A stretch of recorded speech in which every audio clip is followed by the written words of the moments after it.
Alright, episode 16. Exercise of Vital Powers. Well, things are coming to a head.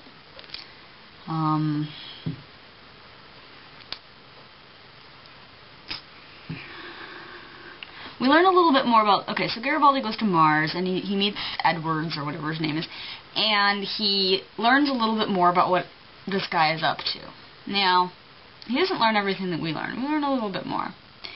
Here is my theory. My theory, well, it's not a very good theory, but essentially, I think that this guy, I think that he is the one who's developed this disease to fuck up telepaths. And I think that he plans on using it on them. Get rid of all the human telepaths, and then the fact that, you know, and then the threat of them is gone.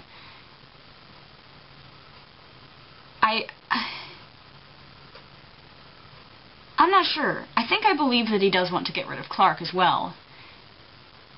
But he basically confesses that all these megacorporations are the ones who've been in charge of everything for a while. They just let everyone else think that they're not. And I was like, somebody just read the... God, what's that book called? Somebody just read The Constant Gardener. But I guess it's not really a conspiracy theory anymore when somebody who has that power actually tells you that they do. Okay, and Garibaldi is continuing his inexorable transformation into Peter Marlowe. I mean, the only thing he needs to do next is find himself a dark corner of a bar in San Francisco and drink gimlets while judging everybody and thinking about sleeping with married women. Hey, he's already halfway there. Garibaldi, I just don't know what to do with you anymore. The thing is that he still says things or does things that I think are funny. He's still essentially the same person, but he keeps just, like, making these decisions that piss me off. But I don't really get why he's making them, because I don't get to what extent he's been manipulated by whatever the hell happened to him when he was missing.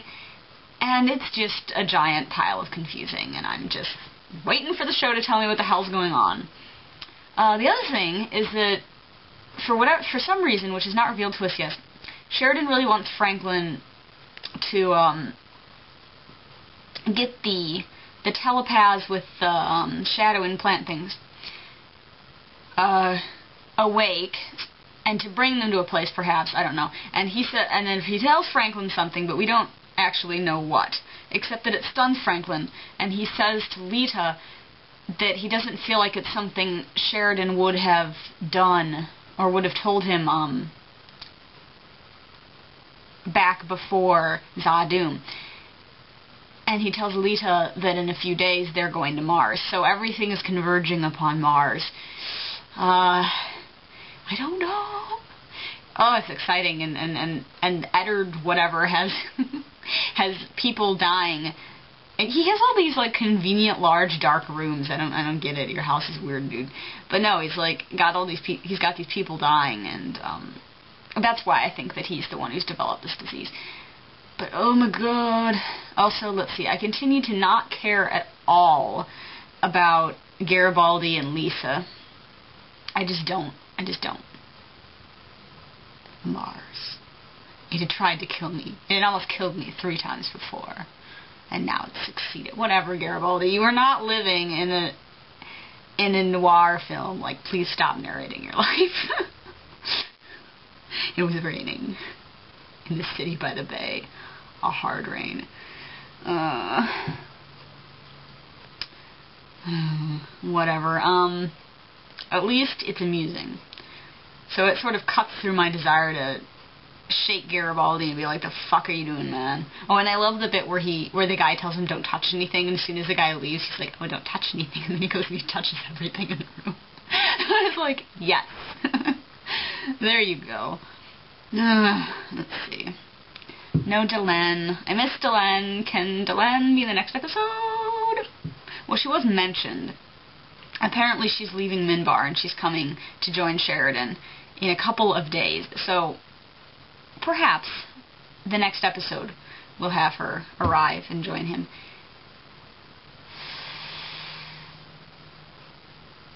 Now, see, what can Sheridan have told Franklin? I don't know. It had to do with the telepaths, obviously. And it's something that horrifies Franklin, and yet he agrees that it's the only way, is the way he puts it. So, I don't know. And does it have something to do with Garibaldi, perhaps? Or maybe it's completely unrelated, or maybe they're both sort of converging on the same thing, because, you know, what if something's going on? I don't know. Something is going on, and the show is keeping it a secret from me, and I don't approve. I want to know what's going to happen. Tell me. So, we're getting to it. We're getting to Mars, the red planet. Oh, and I guess, as a final note, Garibaldi says he doesn't think people belong on Mars. Fuck you, Garibaldi. I'm going to Mars someday, and you can't stop me. So, that happened. Alright, I just watched episode 16, 17? 17, I think. The Face of the Enemy. Okay, so finally all the Garibaldi stuff comes to a head. He captures Sheridan, and in exchange for that, well, lures Sheridan into a trap. In exchange for that, Edgars tells him what's going on. And I was right. He did develop the virus, and he has no intention of using the cure, you know, for its proper use. He wants to use it to control the Psy-Corps, so that the threat that they pose to regular humans will be contained, so that they have to take this antidote, you know, every week or whatever, and if they stop, they will die. And he plans on inseminating this airborne virus into the populace. But that doesn't happen, because it turns out that Garibaldi has indeed been working, though he did not know it, for Bester all along, to find out these things. And once he finds them out, and tells Bester, or rather Bester reads his mind, Bester and some Psy-Corps people go in and they get the disease and the antidote, and they kill Edgars and trash his house. And now we know what's been up with Garibaldi. They messed with his head. And they pushed him along at various intervals, and also that they could figure out what was going on. With maybe they heard rumors or something, I don't know, of this disease.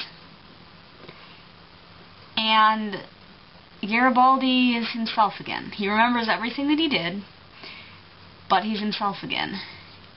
And everything is awful, and it all hurts. And Sheridan is captured, like I said, and the ISN is being lying dickbags about everything again, as usual. And, oh man, Ivanova is so pissed. And poor Garibaldi is, like, trying to contact Babylon 5, like, guys, I have to tell you a thing, you know. And she won't even let them answer. And as she says, if he shows up on the station, she wants him shot on sight. And then Marcus goes, Susan! Which I felt was an appropriate reaction, but holy crap, Ivanova. I love her. But seriously, I just feel really bad now. Like, Garibaldi, how is he supposed to recover from this? Like, he did things he wouldn't have done, and yet at the same time, the way that Bester described it essentially was that, although they were pushing him along towards certain decisions, they didn't really change who he was. They just sort of amplified particular traits he already had, like a mistrust of authority figures and paranoia and stuff. So I could easily see Garibaldi being like, you know, wondering how much of what happened is really his fault, and probably deciding most of it is. And I guess the biggest thing really is what he did to Sheridan. Was that it was his idea that the way to get Sheridan to come to them would be to find Sheridan's father, and to find him through this medicine that he takes. and then to tell Sheridan, hey, they have your dad, you know, and so it's just this whole awful thing. And now Ivanova is going to lead the fleet to liberate Earth, as they were going to anyway. They're just going to continue on with that plan. Meanwhile, on Mars, Franklin and Lita arrive. We learned some completely insane things about the Psych Corps, again, as usual, or the Psych Cops. I have the feeling that this must be on the Nightmare Fuel TV tropes page for Babylon 5. Is Lita's description of what the Psychops did to this guy who was killing telepaths and who they caught because nobody would really care and help them to catch him, so they caught him. And apparently he's in a facility somewhere, sitting in a room in a straitjacket, constantly tormented by things only he can see that they've planted there. And he has to be in the straitjacket or he would literally claw his own eyes out. Which is super horrifying. So, holy crap. But we still don't know what Sheridan's plan with the unconscious telepath is. They've brought them to Mars, to the resistance cell, but we don't know what the plan was. I hope Franklin knows enough of it to carry it out without Sheridan, but it's, you know, we don't know yet, and we don't know what the plan was at all, because they haven't told us yet, so I'm kind of going crazy. But yeah, that was good. That was good. And you know what? I'm gonna say it. I said a lot of mean things about Garibaldi this season, but I've always liked him. I mean, he was one of my favorite characters at the beginning of the show, especially. And I don't know, he's been pissing me off lately. But now he's himself again, and I hope I can go back to liking him. Well, I'm sure I will. I already went back to liking him. Basically, as soon as Bester started explaining what was going on, it was like, oh, that's why! You know. So, I guess the big thing is, though, will everybody else listen to him? And understand what happened? Which, the idea of them not is very sad. I mean, first season was like, it was a show about Sinclair and Ivanova and Garibaldi all being buddies. And so Sinclair's not around anymore, but Ivanova and Garibaldi, they were like a great team. And I don't want that to go away forever.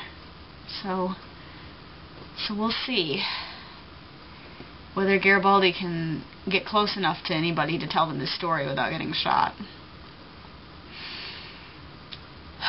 Sadness. Well, maybe he can talk to Jakar. I could see that as a way to get back onto the station, or to get back into the sort of main character's plot. I mean, Jakar's not involved in it right now, but anyway. Poor Garibaldi. He needs lots of hugs. So. Okay. I just watched Intersections in Real Time. Episode 18. I'm not really sure how I'm supposed to respond to that. I mean, it was an entire episode of Sheridan being interrogated. And it was, like, insane. Just all the different things the guy did to mess with his head. Like, you know, he doesn't know if it's day or night, and the guy always comes in and he says good morning, but then he said it was lunchtime, if you think it's lunchtime. And I can only assume, even though he comes in and says hey, and says good morning every time he comes in, it's probably not been an entire day. And just, it's this whole effed up thing, and then at the end he thinks he's going to get executed, but it just starts over again with a different interrogator. And it was crazy. And we didn't see any of the other characters, and I don't know what to say. Because we, like Sheridan, are completely in the dark as to what is happening out there. I suppose next episode we'll probably return to the outer world with the wonderfully horrible knowledge that what we saw happen to Sheridan in this episode is continuing to happen over and over again. Ugh, it's just awful. Cripes. That probably has to go up to number 1 on my list of fictional torture/interrogation scenes. It probably wins. There's probably some like 1984 stuff going on, but I've never read that, so I can't make any note. Nobody asked him how many lights there were or anything. Ugh. The guy wore glasses. That was creepy. The way that the interrogator was just so normal. A little bit of Eichmann, even though he wasn't an interrogator. Creepy. Anyway, I don't know. There's just not really that much I can say about it. Save that Clark's government's terrible. Everything is terrible. The end. Okay, so I finished watching episode 19, I think, Between the Darkness and the Light.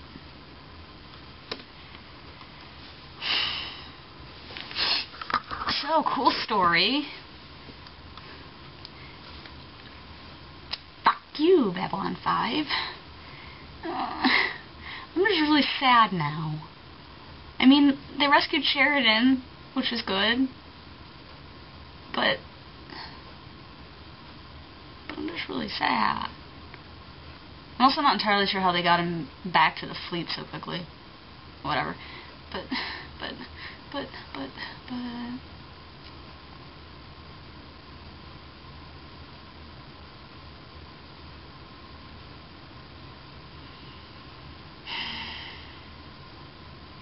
Anyway. Nothing is okay and everything hurts. I mean, actually, a lot of really good things happened in this episode. I'm just sort of fixated on the last, 5 minutes. But, okay, good things. Let's see.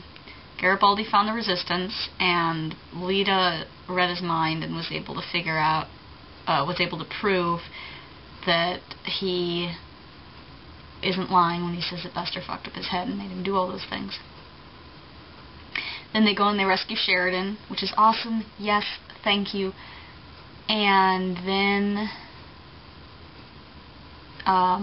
Sheridan, yeah, so he's rescued, and there's a very sweet scene where the League of Non-Aligned Worlds and all get together, and also, I guess this was probably Londo and Jakar's idea, but they all get together and they agree that they're gonna go and they're gonna amass a fleet and they're gonna go help the humans, help Ivanova and Marcus in liberating Earth. Because Earth, and especially Sheridan, mostly it's to save Sheridan. Sheridan has done so much for them, so they want to pay him back. And it was just so wonderfully heartwarming.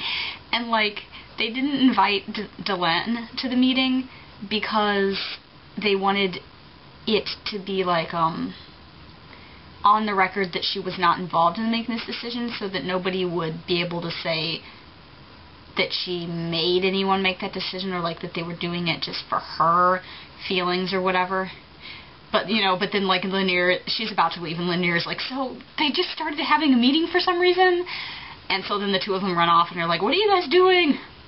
But then it was really sweet and happy, and Lana doing nice things for people, and him and Jakar working together, and Veer was happy, and yeah, and then Ivanova was an incredible force of badassery in this battle, and she gives an awesome little speech, and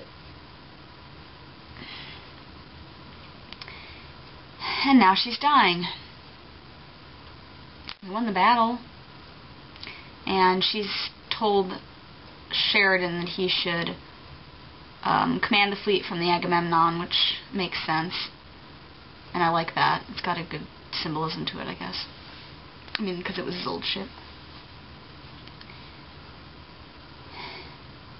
And, well, anyway.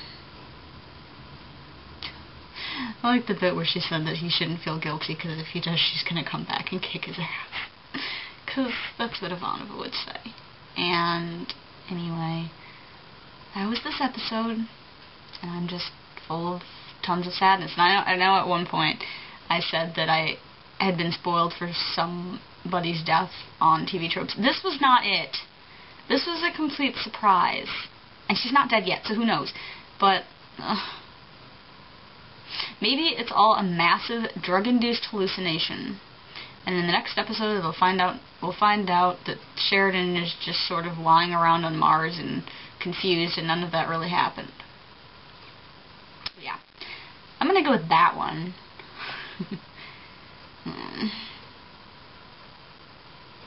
Well, anyway.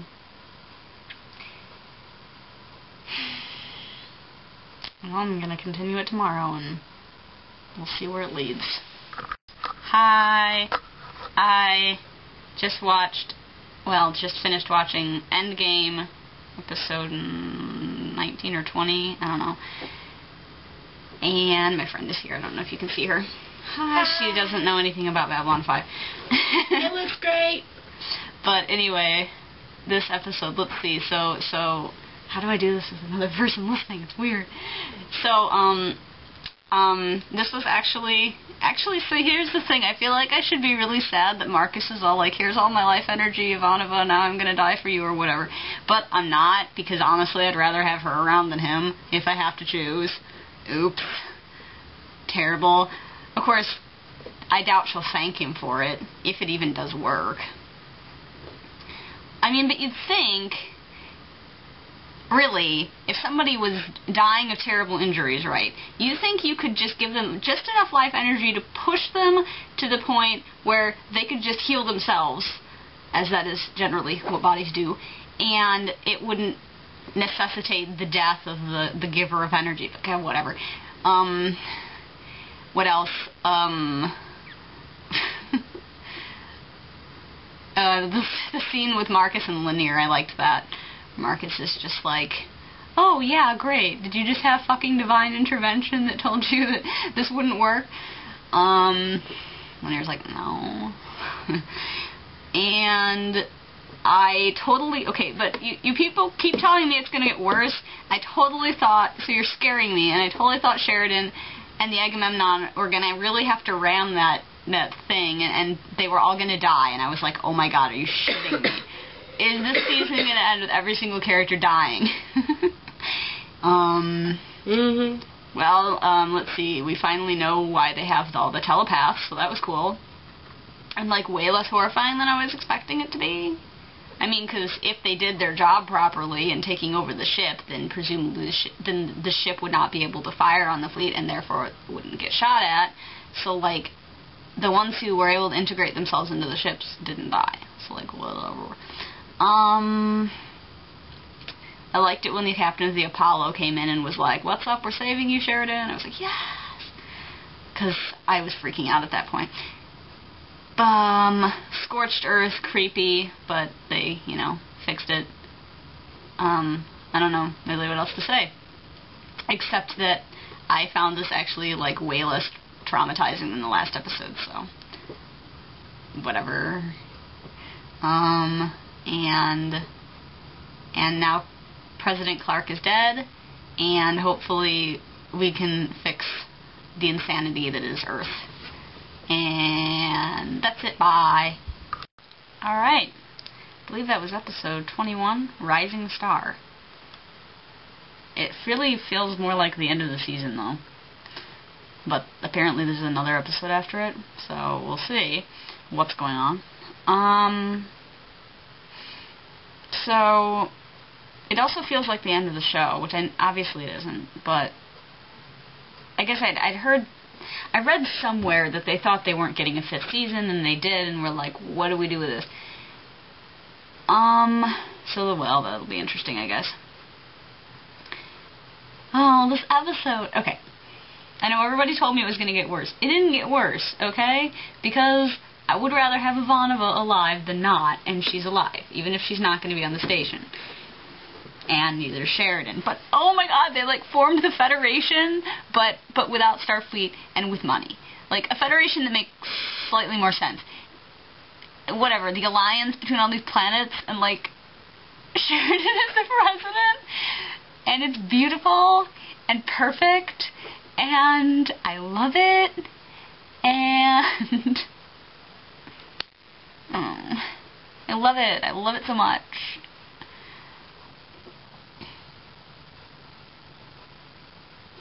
So, you know what? No, it didn't get worse. It got better.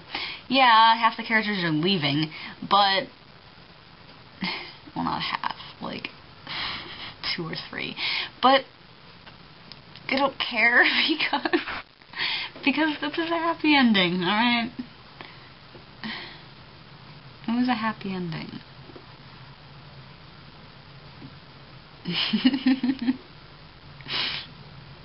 Oh, God. Now let's, I don't know what am I supposed to talk about. I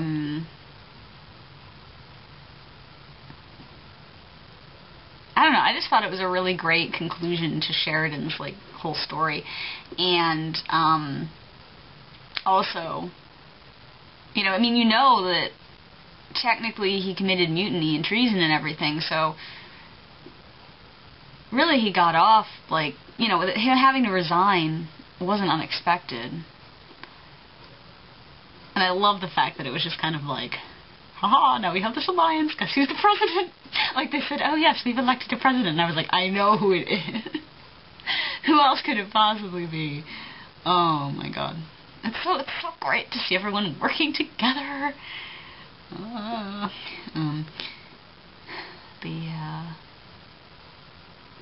sweeties, working together. So I just imagine the next season is going to be really weird, because they're going to have to get a new commander, as they don't really have one right now, because Ivanova's leaving. And sad face that Ivanova's leaving, because I love her. And presumably Sheridan and Delenn, they said they're going to go live on Minbar or something, so I think. So they're probably not going to be around, which sucks. Maybe they'll visit. I can imagine the show without Delenn. Like, what? Are you... That's weird. That doesn't make any sense. I hope Garibaldi goes back. I presume that he will. But, you know. What else? I just thought this was a sweet episode. Yeah, there was some, like, I guess there was that scene at the beginning with Ivanova and Franklin was pretty intense, but I really liked it. And I don't know, I just really like Ivanova. And I don't know. Should I feel bad that I don't really care that Marcus died? Like, TV Trope spoiled it for me that he was going to die at some point. I sort of assumed it would be heroically in battle or something, and then it wasn't. But, like, I just would have been way sadder if Ivanova had died. Frankly. I don't know why. I guess because she's been around longer. I like her more. Like, it's just a thing that it's not like I disliked Marcus, but of the two of them, I'd rather have her if I have to choose. I mean, obviously I understand why she's not happy about what he did. Like, who the hell would be? But just, I don't even know. Whatever. What else?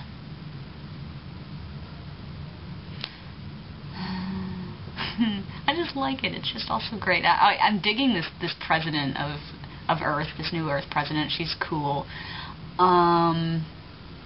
I love seeing Londo, Jakar, and Delenn all work together. Like, it is so great. It is the way things always should be. And, yeah. Oh, and they got married, finally. We didn't see the wedding, but apparently someone threw right. I liked that. He's like, why are you eating that? Jakar's eating the rice, like, with his fingers. And Londo's judging him. Oh, my God. Oh, and Jakar's still a pervert, but he and Londo can bond over being perverts. No, it was great. It was great. So, this next season is just going to be really weird, and I don't know what the last episode is going to be about. So, but Babylon 5 has weathered strange changes between seasons before, and quite well. I mean, it's always this changing situation, more so than most shows I've watched. The only show I think I've watched where stuff changes more often is like Game of Thrones, because everyone just keeps dying. It's like, well, shit. But, yeah. So, I enjoyed that, is what I'm saying, I guess. And I'm not really sad, because I was like fucking devastated when I thought Ivanova was gonna die. I was like, nope, this is not okay. But now it is okay. Yeah, well. Hey, alright. I just watched the final episode of Season 4, The Deconstruction of Fallen Stars. That was so odd. I was just sitting there like, this is awesome and I love it, but this is like the craziest thing I've ever seen as part of a television show. And TV shows don't do this. But it's great. I loved it. So, yeah, it's so cool because it's all about how history interprets events, and I just think that's one of the most interesting things that can be explored in fiction.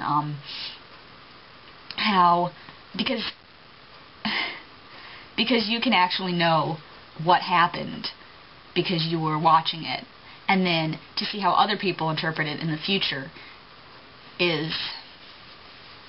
or even in the present, is always interesting. Yeah, and it was especially cool how all the different videos from the past from the perspective of the dude with the goatee, but future from the perspective of, like, Sheridan, had different formats just to kind of keep it fresh. They weren't all just ISN news reports or whatever. And it's just sort of great because it was like so much of classic science fiction just suddenly was like, oh, hey, we're related to this, because there's a lot of classic science fiction where 1 billion years from now, humanity is like crazy energy beings, and the sun has exploded and stuff. And also, the whole thing with the monks made me think of Canticle for Leibovitz, or I'm not entirely sure how that's pronounced, which is a really good book, I thought. I don't remember who it was by, though. But that's the title, which is essentially, it's about what if the Earth is destroyed, and like it was this, I think it was written in the 50s or 60s, but it's like, what if the Earth is basically destroyed using nuclear, like there's this huge nuclear war and almost everyone dies, and they're just like burned, scorched earth scenario. And then 1,000 years later, humanity is still trying to pick up the pieces, and you've got all these, for some reason Catholicism is basically still the same, which is kind of weird, but you've got all these monks living in this abbey who are trying to preserve the bits of science and history that remain, which is essentially what is happening here. But in the book, of course, there's no rangers or anything. But I loved that. That was probably my favorite part. That was great. And I was so happy that the one guy is actually a ranger. I was like, yes. There's hope for the future. Oh, man. But, and I like that they have kind of almost this religious text that mentions these characters, and Ivanova was in there. But, And oh my god, humans a billion years or whatever in the future are going to basically be Vorlons. They're going to be shiny balls of energy and light with encounter suits that look different, of course, but it's like I love it and I hate it. Because I love it because it's so interesting, but I hate it because, you know, it's like, oh, and by the way, here's a reminder that everyone dies and the things that they did will not get remembered correctly. And it's the whole idea of the deconstruction, especially the deconstruction of historical heroes, because people do that all the time, and it always feels like it's always in the negative. It's always like, well, you thought this person was someone you could think of as a hero in history, but no, actually they were a terrible human being, and you are also a terrible human being for looking up to them. And it's like really stupid because on the one hand, yes, people are terrible, but on the other hand, that doesn't actually erase the good things they did, you know? And you can, I mean, if you're not a complete fucking moron, you should be able to distinguish the two when you think about someone from history.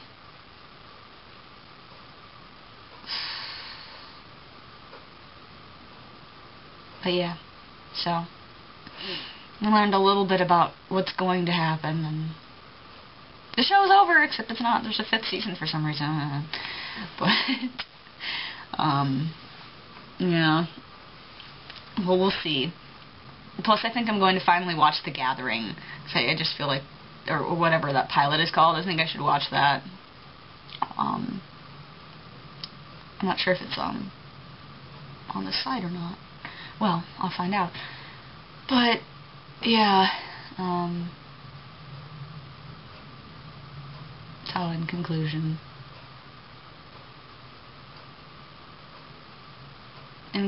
I liked it. In conclusion, yes.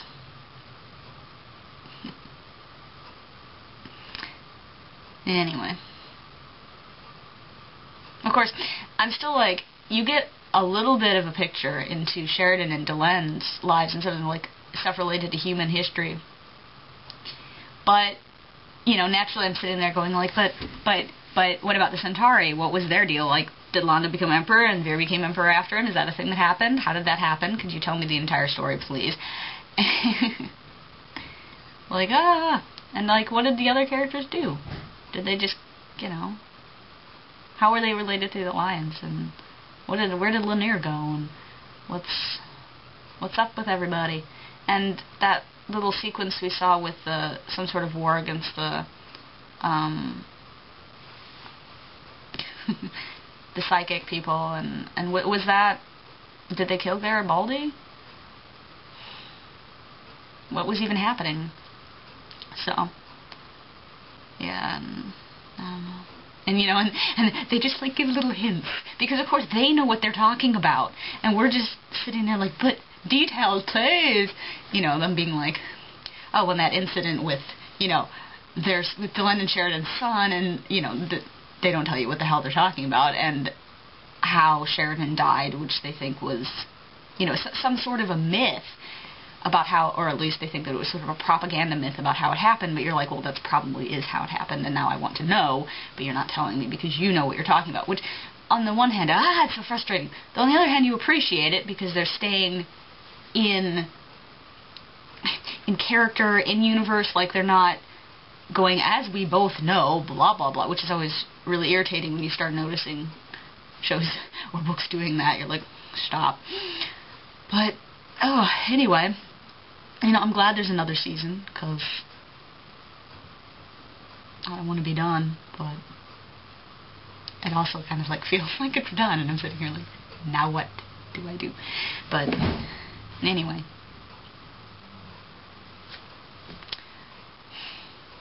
now enough of that.